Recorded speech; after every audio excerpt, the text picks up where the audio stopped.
Dear students, मैं doctor पवन वासनीवाल आपका स्वागत करता हूं, वेलकम करता हूं। फ्रेंड्स, आज हम मेडिसिनल केमिस्ट्री का एक मॉडल पेपर डिस्कस करने वाले हैं। जैसा कि आपको पता है कि यूनिवर्सिटी एग्जाम आपके पास में ही है और यूनिवर्सिटी एग्जाम को ध्यान में रखते हुए अपन ने पीसीआई सिलेबस के अकॉर्डिंग हमने डिस्कस करेंगे आज। तो यहाँ पे आप मेडिसिनल केमिस्ट्री की बात करेंगे। अपन कौन से मेडिसिनल केमिस्ट्री की बात करेंगे? That is 6th same medicinal chemistry, 6th same paper number 601T। यहाँ पे आपको ध्यान रखना, medicinal chemistry part 3rd। Okay, तो यहाँ पे आपको दूसरी चीज, एक चीज और बता दूं मैं यहाँ पे कि जैसा कि पीसीआई सिलेबस के अकॉर्डिंग आपका जो पेपर होता है यूनिवर्सिटी एग्जाम का, वो जनरली 3 सेक्शन में बटा होगा। 3 सेक्शन में, ए सेक्शन में आपको पता होगा कि शॉर्ट या ऑब्जेक्टिव टाइप के क्वेश्चन हो सकते हैं या शॉर्ट डिस्क्रिप्शन वाले, मींस 20 वर्ड्स के आसपास आपको आंसर करना होता है। बी सेक्शन में आपको थोड़ा स्मॉल क्वेश्चंस होंगे और सी सेक्शन में लार्ज क्वेश्चन होंगे। तो आप अपन ए सेक्शन की बात करेंगे तो ए सेक्शन आपको कंप्लीटली पूरा का पूरा अटेम्प्ट करना होता है, जो हर क्वेश्चन आपके 2 नंबर का होगा और इसमें 10 क्वेश्चंस होते हैं। तो इस तरह से आपके 20 मार्क्स का आपका ए सेक्शन होता है। ओके, जो आपको पूरा करना होता है। यहाँ पे मैं किस तरह से बताऊंगा जो क्वेश्चंस है वो कौन से क्वेश्चंस प्रोबेबली आ सकते हैं आपके यूनिवर्सिटी एग्जाम में, और साथ में यहाँ पे आपको दूसरी चीज बताऊंगा कि आपको क्या लिखेंगे तो आपको बेस्ट या अच्छे मार्क्स मिलने की गुंजाइश रहेगी। तो ये चीज अपन डिस्कस करने वाले हैं। पहला देखिएगा क्वेश्चन नंबर फर्स्ट। इस क्वेश्चन नंबर फर्स्ट के हमारे पास A B C D E and F, इसका मतलब यहाँ पे 6 क्वेश्चंस की सब सेक्शंस हैं, मतलब 6 क्वेश्चन हो गए यहाँ पे। तो देखिएगा, डिफाइन फॉलोइंग टर्म्स, आपको यहाँ पे सिर्फ डेफिनेशन लिखनी है, वो अभी शॉर्ट में, नॉट डिस्क्रिप्टिव। तो पहला देखिएगा, प्रोड्रग की डेफिनेशन लिखनी है। ओनली प्रोड्रग मतलब प्रोड्रग कौन सा होता है और उसकी डेफिनेशन लिखना है। सिमिलरली एंटीबायोटिक की डेफिनेशन लिखनी है। 90% स्टूडेंट यहाँ पे एंटीबायोटिक्स की डेफिनेशन गलत लिखते हैं। आंसर क्या होना चाहिए? और सब्सटेंस और agent which are obtained from micro organism and used against micro organism in a small concentration to inhibit or kill the microorganism।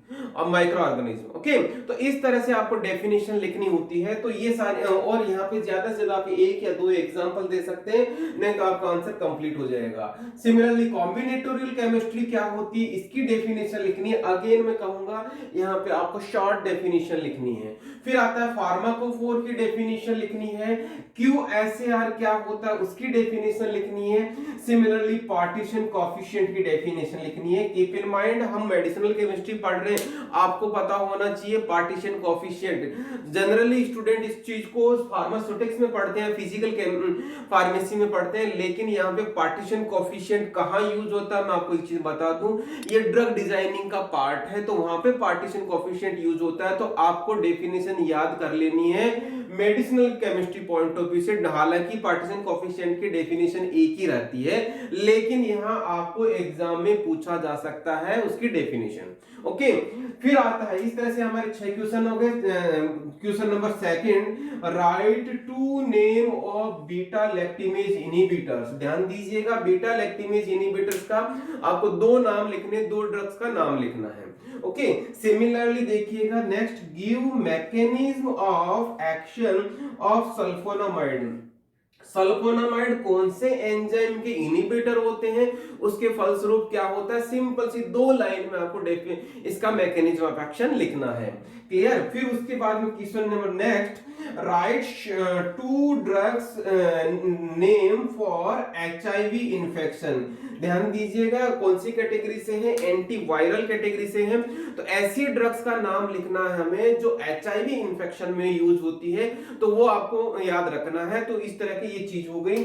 फिर लास्ट में हमारे इस सेक्शन का क्वेश्चन बनता है, right structure, mechanism of action and uses of isoniazid. तो यहाँ पे ध्यान देना, एक 2 नंबर का क्वेश्चन है, तो आधा नंबर और 2 नंबर इस तरह से डिवाइड होगा। तो इसका स्ट्रक्चर होगा, इसका मैकेनिज्म ऑफ एक्शन होगा और इसका यूजेज होगा। तो आइसोनियाजिड का इस तरह से आपको आंसर करना है। तो यहाँ पे एक एक सेंटेंस में ही लिखिएगा आंसर, तो आपको आंसर कंप्लीट हो जाएगा, 2 में से 2 नंबर मिलेंगे। इस तरह से यदि आप इस चीज को पूरा कवर कर लेते हैं, टू द पॉइंट आंसर करेंगे, तो 20 मार्क्स आपके पक्के हैं। ठीक है, अब अपन आगे चलते हैं। नेक्स्ट यहाँ पे ध्यान देना, पूरे की पूरे क्वेश्चन करने हैं। There is no choice for you to attempt any questions, mean सारे के सारे आपको करने एसेंशियल है। अब अपन बी सेक्शन पे आते हैं। सेक्शन बी में हमारे पास 10 क्वेश्चंस होते हैं, लेकिन आपको 7 क्वेश्चन ही करने हैं, मींस आपके पास यहाँ पे ऑप्शन है। फिर उसके बाद में बता दूं, हर क्वेश्चन यहाँ पे 5 नंबर का होगा। इस तरह से हमारा 35 मार्क्स का पूरा ये सेक्शन होगा। तो यहाँ पे 7 क्वेश्चन करने, मैं आपको यहाँ पे 7 की जगह 10 क्वेश्चन बता रहा हूँ जो आपके एग्जाम में होने वाले हैं।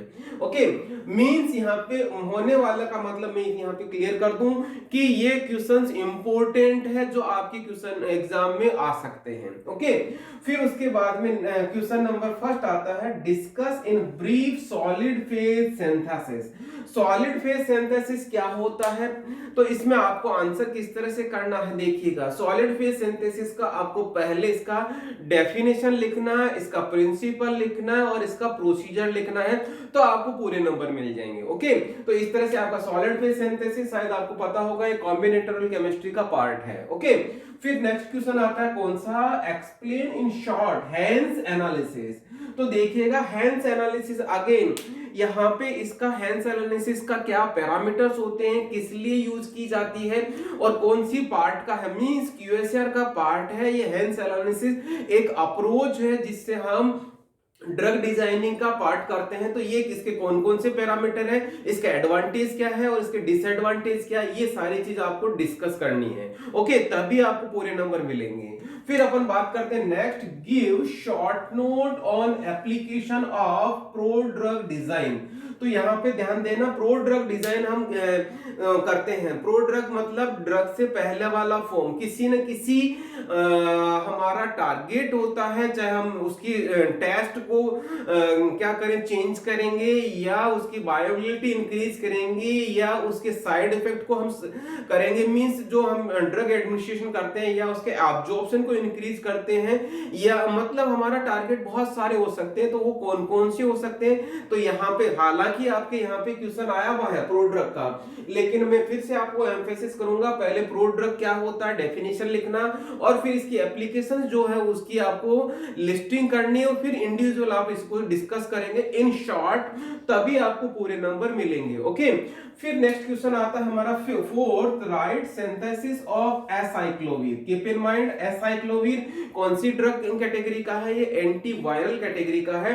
एसाइक्लोविर को आपको यहाँ पे दो तरह से क्वेश्चन आ सकता है, दोनों को मैं बता देता हूँ। यदि क्वेश्चन आता है right the synthesis of acyclovir, तो आपको एग्जैक्टली एसाइक्लोविर का सिंथेसिस लिखना है।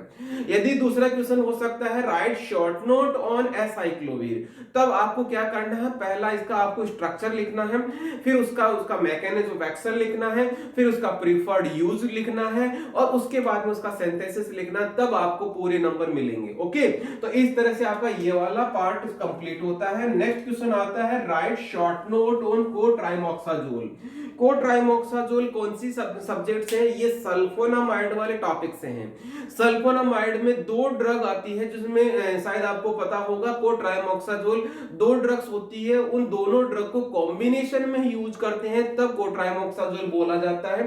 तो पहला चीज कोट्राइमोक्साजोल क्या होता है, उसकी डेफिनेशन या उसका कॉम्बिनेशन वाला पार्ट लिखना है, उसके बाद में उसका दोनों ड्रग का स्ट्रक्चर लिखना है। क्यों लिखना है, हम मेडिसिनल केमिस्ट्री पढ़ रहे हैं तो इसलिए आपको स्ट्रक्चर लिखना जरूरी है।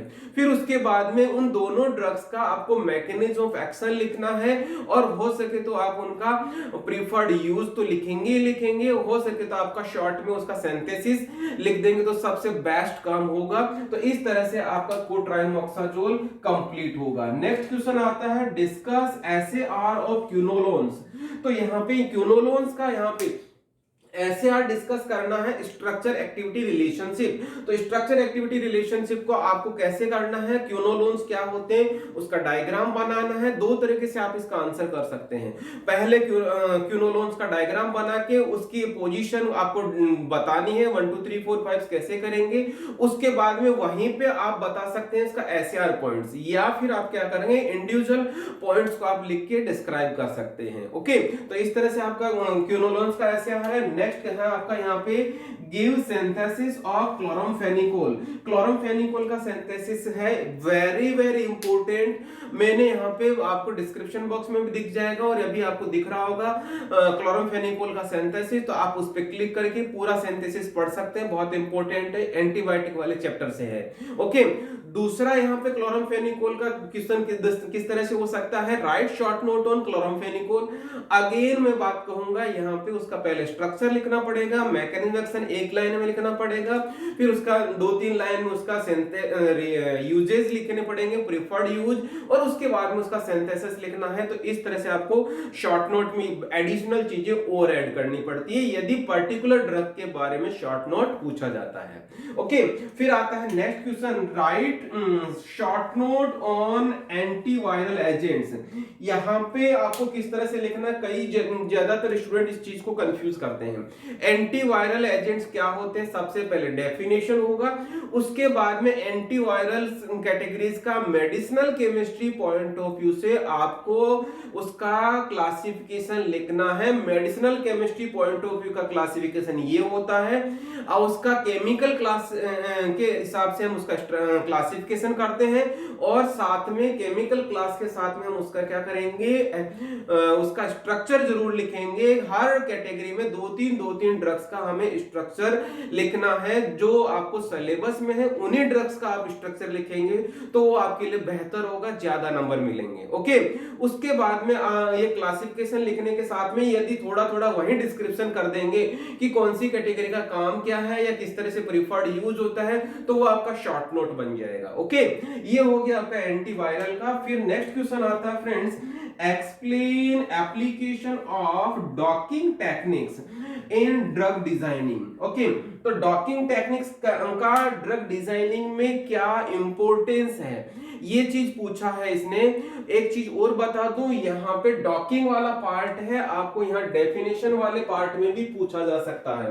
तो एक चीज तो ये होगी। दूसरा, यहाँ पे डॉकिंग क्या होता है, मींस सबसे पहले आपको यहाँ पे डेफिनेशन करनी है डॉकिंग की, उसके बाद में उसकी एप्लीकेशन लिखनी है कि किस तरह से डॉकिंग की जाती है ड्रग डिजाइनिंग के लिए। पहले लिस्टिंग करनी है कौन कौन से पॉइंट्स है जिनको आपको डिस्क्राइब करना है, उसके बाद में आपको उनको इंडिविजुअल एक्सप्लेन करोगे तभी आपको पूरे नंबर मिलेंगे। ओके, ये हो गया 9th का। Next question 10th number, right short note on anti protozoal agents. Anti protozoal agents, again question का आंसर आपको कैसे करना बता रहा हूं। तो यहाँ पे सबसे पहले आपको एंटी प्रोटोजोल एजेंट्स क्या होते हैं, पहले डेफिनेशन, फिर प्रोटोजोआ की डिफरेंट कैटेगरीज हैं, उसके अकॉर्डिंग आपको केमिकल क्लास सब क्लास लेनी है, उसके हिसाब से आपको आंसर करना है क्लासिफिकेशन का।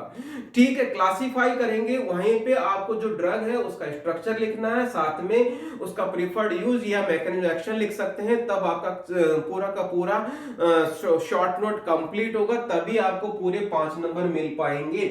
यहाँ पे ध्यान देना, आपको जो क्वेश्चन सूटेबल होता है वो क्वेश्चन आप ज्यादा अच्छे से प्रिपेयर करें और कोशिश करना है। मेरा तो रिकमेंडेशन ये है कि सारे के सारे क्वेश्चन आप 10 के 10 क्वेश्चन पूरे याद कर लेंगे तो 100% मेरा विश्वास है कि आपके 6-7 क्वेश्चन तो जरूर एग्जाम में से रिलेटेड आएंगे ही आएंगे। ओके, ये हो गया हमारा section A and section B. Okay, आप इसका स्क्रीनशॉट ले लीजिए ताकि आपको बार बार ये वीडियो देखने की जरूरत नहीं पड़े, और यदि बार बार वीडियो देखेंगे तो उसमें आपको एक फायदा जरूर है कि आपको कौन से क्वेश्चन में क्या आंसर लिखना है वो आपको टेक्निक समझ में आ जाएगी। ओके, अब अपन सेक्शन सी की बात करते हैं। सेक्शन सी क्या है, लॉन्ग क्वेश्चंस है जो आपको 10 नंबर का है। यहाँ पे भी आपके पास 3 क्वेश्चंस है और आपको 2 ही क्वेश्चन करने हैं। इसका मतलब समझ गए, शायद 2 क्वेश्चन करने हैं, एक 10 नंबर का है, मींस 20 मार्क्स का है। ये सेक्शन है सी, क्लियर।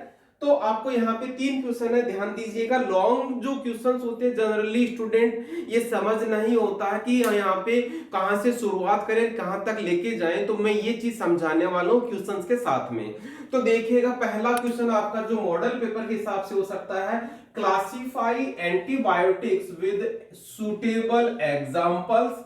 पहला पॉइंट इसका, discuss SAR and chemical degradation of penicillins. तो ध्यान दीजिए, आपको कितने सेक्शन बनाने पड़ेंगे इसके आंसर के लिए।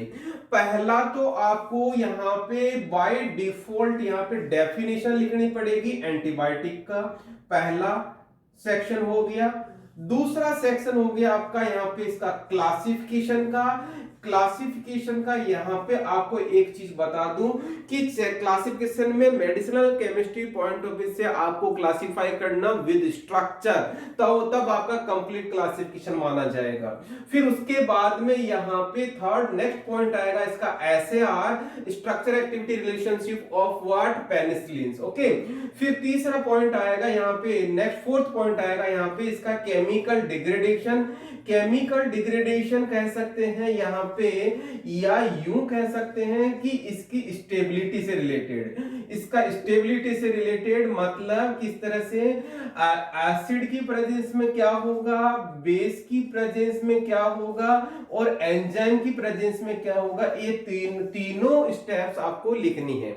तब आपको पूरे 10 नंबर मिलने की गुंजाइश रहेगी। ओके, फिर उसके बाद में क्वेश्चन नंबर हमारे पास नेक्स्ट आता है, question number second, define and classify anti malarial agents with suitable examples, पहला पॉइंट। उसके बाद में explain SAR of quinolines, right synthesis of chloroquine. Okay, तो देखिएगा, सबसे पहले आपको यहाँ पे अगेन डेफिनेशन लिखनी है, एंटी मलेरियल कौन से होते हैं। उसके बाद में यहाँ पे उनका क्लासिफिकेशन लिखना है।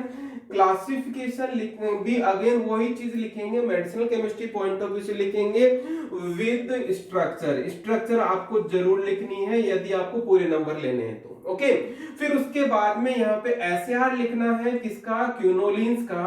क्विनोलिन्स का एसएआर लिखना है और वो भी पॉइंट वाइज लिखना है, तभी आपको डिस्क्रिप्टिव नहीं लिखना, डिस्क्रिप्टिव में मार्क्स अच्छे नहीं मिलते। ओके, फिर उसके बाद में आपको ये सिंथेसिस लिखना है यहाँ पे किसका, क्लोरोक्वीन का। मैंने सिंथेसिस आपको यहाँ पे मेडिसिनल केमिस्ट्री की प्लेलिस्ट खोलेंगे तो यहाँ पे आपको सिंथेसिस मिल जाएगा, मैंने बहुत अच्छे से क्लोरोक्वीन का सिंथेसिस समझा रखा है। ओके, तो ये तो हो गया इसका सेकंड क्वेश्चन का। अब अपन बात करते हैं next question, that is question number third. Question number third में देखिएगा, discuss in detail historical development, chemistry, classification and SAR of sulfonamides, right synthesis of mebendazole. ध्यान दीजिए, बड़ा क्वेश्चन है, लेंथी क्वेश्चन है, तो आपको शॉर्ट में डिस्क्राइब करना है। पहले आपको यहाँ पे हिस्टोरिकल डेवलपमेंट बताना है, हिस्टोरिकल डेवलपमेंट बताना है किसका, सल्फोनामाइड का। और उसके बाद में यहाँ पे उसकी केमिस्ट्री बतानी है, केमिस्ट्री कैसे कि सल्फोनामाइड हम किसको बोलते हैं, केमिस्ट्री वाइज किसको बोलते हैं। उसके बाद में इसका क्लासिफिकेशन लिखना है। क्लासिफिकेशन के बाद में इसका आपको क्या करना है, एसएआर पॉइंट्स लिखना है। एसएआर पॉइंट्स आपको पॉइंट वाइज लिखना है और इसका जनरल स्ट्रक्चर बना के फिर लिखना है, ये हो गया। उसके बाद में सिंथेसिस लिखना मेबेंडाजोल।